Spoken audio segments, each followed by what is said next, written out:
Hello everybody and welcome back to another Future of the Fortress. This is the monthly Q&A that happens on the Bay 12 forums, where Tarn Adams responds to questions from the Dwarf Fortress community about features and the future development. And sometimes it becomes a little bit of a feature suggestion forum as well, although that's not generally encouraged. If you'd like to take part in these discussions, I've linked the forum thread in the description of this video. Of course, I've had to reformat it and fix some spelling errors for the presentation here as well. But alongside of these discussions, I also like to cover the report of the month, which I've actually taken and formatted two things together into one for this. At the same time that Tarn posted this report, he also posted on the Bay 12 blog, and added some additional information, so I've kind of formatted the two of these posts together into one, so I get all of the information for your convenience. Let's dive in. May 5th, 2025, Tarn writes, April saw a couple of routine updates. We're working on siege features for the time being. I started with the first stab at siege planning. Forbidden hatches and doors no longer stop invaders, and constructed walls are now vulnerable as well. As promised, you can opt out. Next up, I'll continue tackling the siege items from the dev page. This will include stronger constructions and other defenses, and more varied invaders. More info as I go. This month, in May, we'll continue along with the siege update, going for multiple bullet points from the dev page. The artists, Carolyn and Jacob, are also at work on siege-related sprites. Forward movement. There were 7,000 sales in April, a nice relaxed month. And now before I dive in, I just would like to mention, I'm really curious what those other, stronger constructions that Tarn mentions mean. Are we going to be using more blocks, or is it a new type of wall altogether? Reinforcing pre-built walls would be cool, but I'm just curious to see what this ends up looking like. Anyway, I'm sure we'll get more information sooner than later. The first question comes in from Asarl, and they say, I recently noticed with dwarves with low willpower and toughness, or high pain, they don't make medical procedures more difficult. When conscious, of course. I would think doing something, one dwarf for surgery, one dwarf for patient restraint, like a surgery job meeting those criteria, could need two dwarves for the procedure, the doctor and a nurse, with the orderly skill on. And then I realized there are not any jobs in Dwarf Fortress that need two dwarves to be done. Has this been considered, or was it kinda low on the priority list or hard to implement? And Tarn quotes amend, so I will read their post before jumping into Tarn's. And they say, I don't know if they count as jobs, but sparring requires multiple participants. Some forms of performances also require multiple participants. So discussing topics in libraries doesn't seem like a stretch to apply the same requirement for certain healthcare jobs. And Tarn's response is, the multi-dwarf tasks Amand mentioned are all activities, instead of the regular tasks, which is what we've used for various more complex tasks and events, where people might drop in and out. We haven't revisited things originally implemented as regular tasks. Generally, it's sometimes a bit much to ask for more than one dwarf to be in a place, because each one has needs to be filled. So it's much less likely those jobs would be done. It'd be pretty straightforward to set up multi-dwarf hospital jobs as an activity, but it might just lead to hospitals not doing as many jobs, so I'd be cautious about doing it. And now a question from Ahmad. I'm not sure how to say this one, honestly. And they say, currently, I've noticed that sieges, goblin ones at least, will always occur within the first week of the first month of a season, typically before any caravans have a chance to spawn to make defense more difficult. It also makes scheduling for militia, for preparedness, kinda trivial. Is there a practical reason for choosing this behavior, and are you considering changing the timing of sieges to be a bit more random? And Tarn's response is, that's probably a result of the ancient siege triggers interacting with the newer army code, and the speed at which armies move across the map. I can look into it. I would just like to input that the number of days that you are from your mountain home in the fortress is the number of days it takes on the calendar for your wagon to arrive. As an example, if you're a 15-day travel on the overworld map from your mountain home, then your wagons will generally arrive on the 15th. This has me wondering if this player is noticing here when sieges arrive is the amount of time it literally takes for the goblins to travel. As an example, I've had fortresses where they tend to arrive on the 15th or 30th if the goblin civ that I'm at war with is farther away. However, if I'm right next door to some goblins in the world map, then they tend to arrive on the first day of the month. Just something to think about. A question from LaserWolf07, and they say, is full appearance customization for adventurers something we might see in the future? And Tarn's response is, yeah, we'd planned to do this. One thing holding us up, aside from the interface, is that the graphics probably wouldn't match up with whatever slider settings, so children wouldn't look correct. The current genetics might be simple enough for it, since I think they might map one-to-one with trait sliders, but these genes have always been a bit jank.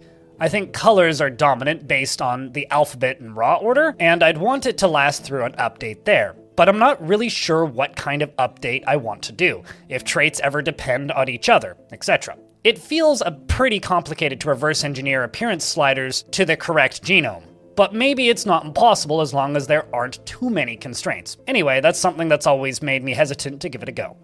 A question comes in from Juice the Gar, and they say, would it be possible to put some of the siege parameters into the entity raws, that they somehow are configurable for modders? Stuff like width of tunnels, starting points, composition of scouting parties, positioning of camps, etc. In other words, if there are any parameters, could you please make them editable via modding?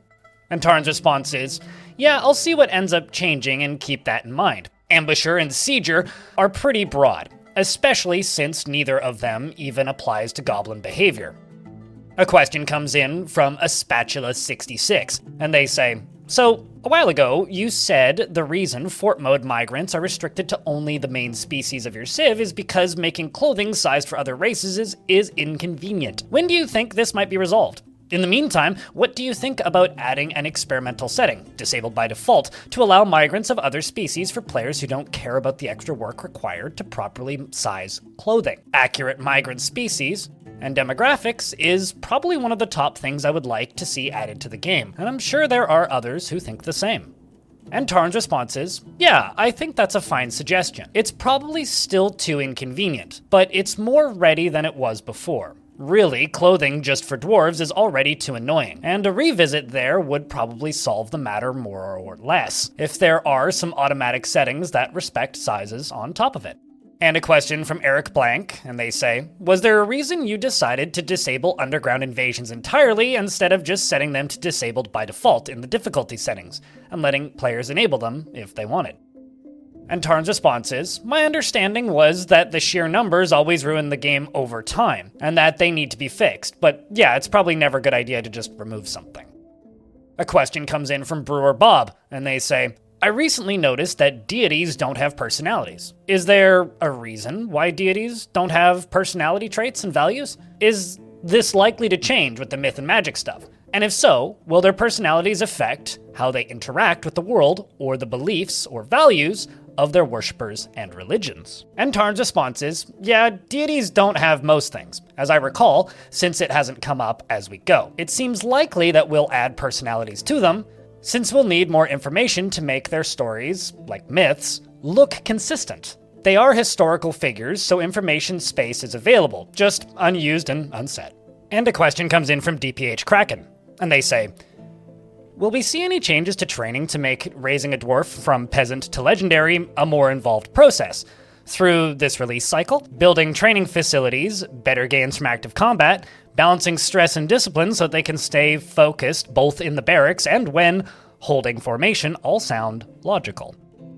And Tarn's response is, it's not a top priority for the Siege update compared to getting better set of invaders together, but there's also the possibility of the combat rework, which will change combat skills a lot overall, if we get there. So there are some possibilities. Another question from DPH Kraken, and they ask, how do you envision the balance of power between various pillars of defense, traps and construction and squads and domain-level armies, on normal difficulty? And how much investment do you expect for each system as the game progresses? And Tarn's response is, the former army arc stuff isn't all being wrapped into the Siege update, so that's not a priority right now. We want to lower the priority of cheese, like forbidden hatches and doors and walls, and we want more parity between squads and traps. And we want siege engines to not be weird and mostly useless. Good effort spent on traps will still be very useful, but shouldn't make you invincible. But a very industrious and clever player should still be able to get by without squads. We don't have a problem with nice mechanical and liquid horror show for it. It's just too easy and cheesy now. Just doing a rinse and repeat with simple liquid traps shouldn't be enough, but it should work sometimes. And on some things where it makes more sense, but not on the same intelligent opponents repeatedly. A question comes in from Paradox Angel, and they say, while traveling to locations in adventure mode often seem underwhelming, because they are very similar to each other, or simple in terms of design, or the design is completely absent, like elves or the underworld civilizations. Have you ever considered including the community in order to help build these designs using a contest? The winners could be awarded a mention in the description to a statue in the specific construction. And Tarn's response is, I don't think this would speed it up, since we don't have a moddable format yet. Once there is a format, more choices would be available in mods. So really the question boils down, I think, to when we have more moddable map format. I'm not sure about that, since I haven't started the map rewrite stuff. The first part of that will happen sometime after the sieges, but it's in the nearer term stuff on the dev page. Another question from Paradox Angel, and they say, is there any timeline or priority on fixing the issue related to forts near oceans not receiving visitors? Or a feature allowing us to zoom in and out on the world map? I'm assuming that's what they mean with that odd sentence. And Tarn's response is, it's not as high a priority as worse bugs, and a bit tricky to fix since it involves ocean pathing on the world map, but it would be nice to fix. In regards to the maps, it'd take a while to do more art, but if it's just rectangular pixelated zoom, this has been increasingly on the radar since it's just too small. And another one from Paradox's multi-parter, and they say, have you considered simplifying the clothing size system so that humanoids can wear clothes with less restrictions? For example, clothing could be divided into 3 size categories, small, medium, and large, and maybe extra large, to accommodate all creatures. And Tarn's response is, it could be a bit more flexible with permitted sizes for a given creature. Maybe, but I'm not planning to simplify them. And another one from Paradox Angel, and they say, I know that a cave rework is currently planned for a future update, but I think it would be very nice to have the option to stop cave grass and vegetation from mixing together, turning every cave into the same mixed biome after a few years in game. This would also make in real life sense where creatures can properly grow and survive under specific pressure. And Tarn's response is, I don't know that we'd get modifications here before the cave rework, and there's always too much to do, and I agree it sucks. And a question from Gartonion, and they say, I hope this message finds you well. I'm a blind gamer from audiogames.net, and have heard many great things about Dwarf Fortress. Unfortunately, Dwarf Fortress isn't accessible with a screen reader, and I was wondering if there's something that could be done to remedy this, in the ASCII version or in Premium. I've got several ideas on how this could be achieved, mainly with SAPI and Hulk, a library to allow direct output of speech to screen readers. The game would also need a full keyboard support, as well as audio cues for certain events. Many people in the blind community, including myself, would gladly purchase copies of Premium if you guys would be willing to commit to making the game fully accessible. This is a great piece of art, and there's a lot of people out there that would love to experience it for themselves. And Tarn's response is, it's not going to be possible soon for Fortress mode, since the keyboard interface is going to take a while to come together. For Adventure and Legends mode, presumably, we could get the ASCII mode sending data somewhere, even if the old console display mode doesn't currently work anymore. We have the text grid data available. I'm not sure if or how other text-based roguelikes cut down on the data stream. There'd be 1,000 or more potentially meaningful characters on the screen each turn. In Fortress mode, that'd be in real time, and I'm not sure how to handle it. That brings us to the end of this month's Future of the Fortress. I just would like to state on that final note that while my username here on YouTube and on Twitch is blind, I'm visually impaired, severely so, but I can see, which many of you have poked fun at me in the past over. But this to me is really interesting. I do think that Dwarf Fortress is a very busy game visually, even for people with functioning eyes, which is why I think a lot of people were turned off by it in the past. In the modern sense, it's still quite busy, albeit easier to physically control. So that makes this a very interesting query for me, and I'm really curious to see if anything could ever come from it. Currently, NetHack and many other traditional roguelikes are fully playable if you have no vision whatsoever, but the number of sprites on screen is significantly smaller. So I'd be curious to see how this turns out, if it ever does. Thank you very much for watching this video. As a reminder to everybody, these videos don't do as well as some of the bigger releases I put out these days, but I try to continue doing them because I think it's an important window into the Dwarf Fortress community as a whole. So if you like these videos, and these are some of the things that you enjoy on my channel, please do leave a comment and a like and share them around, because YouTube doesn't particularly like the format of some videos that do super well and some videos that don't. They want everything to do super well. So the better these videos perform, the better it is for my channel as a whole. So thank you very much for watching, and I'll see you in the next one.